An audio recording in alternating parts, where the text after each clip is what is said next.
안녕하세요. 암호화폐 강의 강철입니다. 오늘은 전염병으로 인한 앞으로의 문제와 암호화폐는 과연 극복을 할 수 있을지에 대해서 말을 해보도록 하겠습니다. 빌 게이츠는 이 위기가 금방 끝날 거라 말하지 않습니다. 게다가 이번 위기를 극복한다 하더라도 또 다른 전염병이 안 나오리란 법도 없습니다. 사실 코로나보다 더 큰 위험은 H5N1 바이러스, 즉 조루 인플루엔자입니다. 이번 사태처럼 조루 인플루엔자가 변형하여 많은 사람들이 쉽게 감염이 된다면 치사율 50%가 넘는 이런 바이러스가 범유행적으로 올지도 모르겠습니다. 물론 그 정도의 치사율이라면 사람들이 벌벌 떨어서 아무도 안 나올 테니까 수치적으로만 그런 것이지 코로나보다 유행할 리는 없겠습니다. 빌 게이츠는 이번 사태로 수많은 사람들의 생활 방식이 바뀔 것이고 예전과 같이 돌아가려면 몇 년이 걸릴 수 있다 말하고 있습니다. 그는 이번 사태로 예전부터 시작한 전염병 프로젝트를 보다 더 적극적으로 투자하기로 마음을 먹었으며 전 세계에서 7개의 백신 공장을 세울 것이라 말을 하였습니다. 그런데 정말로 위험한 것은 무엇일까요? 코로나 바이러스로 인한 생명? 우리나라에서 현재 사망자가 약 200명 밖에 나오지 않았지만 진정한 무서움은 이번 사건으로 발생하는 경제 마비일 것입니다. 실제 코로나 바이러스로 생겨난 인명보다 더 많은 사람들이 경제 문제로 자살할 수 있는 심각한 상황이라는 것입니다. 부자 아빠 가난한 아빠의 저자인 로버트 기요사키는 이번 사건은 9.11 테러 사태 때보다 100만 배 위험하다 말합니다. 사람들은 IMF가 발표한 경제 불확실성에서 한국은 8수준밖에 안 되기 때문에 전 세계 어느 나라보다 금방 극복할 것이다 라고 말할 수 있습니다만 문제는 전 세계는 모두 연결되어 있다는 것입니다. 미국의 모기지 사건 때문에 전 세계의 경제가 휘청거리고 미국과 중국의 경제 보복 전쟁으로 우리나라의 GDP는 후퇴하고 있는 상황에서 미국, 중국, 심지어 유럽, 그리고 옆나라 일본까지 모두 위험하다면 어떨까요? 미국은 그렇다 쳐도 중국은 이미 방역 자체를 완료했기 때문에 문제는 끝났다 말을 하지만 다른 문제가 있습니다. 얼마 전까지만 해도 화웨이가 유럽연합의 승인이 된 사건으로 미국이 실망했던 상황은 많이들 알고 계실 겁니다. 하지만 이번 코로나 사건에서 중국이 책임을 회피하는 것과 중국산 진단키트의 불량 등의 문제로 다시금 중국 제품에 대한 실망이 커지고 있으며 코로나가 종식되어도 전 세계에서 협중 여론이 지속될 거라 생각합니다. 중국 여론은 중국의 잘못이 없고 오히려 조치를 잘 취했지만 세계 다른 나라들이 잘못한 것이며 심지어 스페인 독감 때도 미국은 사과하지 않았다라고 말합니다. 이런 상황이 계속되자 중국에 깨어있는 사람들이 대신 사과하는 영상이 최근 많이 돌고 있습니다.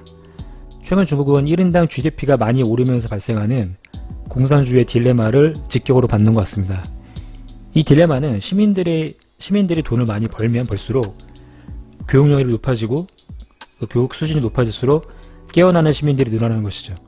가까운 사례로 1인당 GDP가 46,000달러로 이미 유럽 상위 국가 수준의 홍콩 사례를 보면 알 수 있는 것입니다. 그리고 옆나라 일본은 내년의 올림픽도 불확실합니다. 1988년에 만든 아키라라는 애니메이션에서는 2020년에 도쿄에서 올림픽을 열 것이라는 것도 예측했으며 WHO 등이 일본을 비난하고 최종적으로는 올림픽을 열지 못하는 상황이 연출됩니다. 지금 이 만화의 전철을 고스란히 밟고 있는 일본은 내년 올림픽도 불확실하며 이제 코로나가 폭발하듯 터져버렸고 정부는 천조 예산을 퍼부으면서 사태를 진정시키려 하고 있습니다. 그러나 과연 내년에는 코로나가 완벽히 종식이 될까요? 최근에는 미국의 호랑이까지 코로나에 걸렸습니다. 사실 숙주가 박쥐나 다른 동물이다 말이 많았으니 숙주들이 있는 이상 코로나19는 또 언제 퍼질지 모릅니다. 이렇듯 동물에게까지도 퍼지고 있으며 전 세계에 단 한 명이라도 감염이 된 상태라면 메르스와 달리 무선 속도로 감염이 확산될 수 있기 때문에 내년 이맘때쯤이 되어도 확실히 종결이 되었다라고 말할 수 없을 것입니다. 그러니 스웨덴 같은 나라에서는 집단 면역과 같은 말도 안 되는 카드를 들고 나오는 것입니다. 이번 사태로 수많은 여행, 숙박업 종사자분들이 가장 큰 피해를 입게 되었습니다. 아무래도 간접적으로 연관된 분들이 몇십만 명에 달할 것으로 여겨지며 현재의 기업들은 공채를 미루고 있는 상황이기도 합니다. 미국에서는 코로나 실직으로 2주 만에 1,000만 명이라는 천문학적인 숫자가 나왔습니다. 더 큰 문제는 경제를 다시 살리기 위해서 국가들이 돈을 찍어내고 있다는 것입니다. 2차 세계대전으로 인한 국가부채는 250억 달러였고 현재 매일 1250억 달러를 찍어내고 있다고 합니다. 즉 돈의 가치는 순식간에 하락하게 될 것입니다.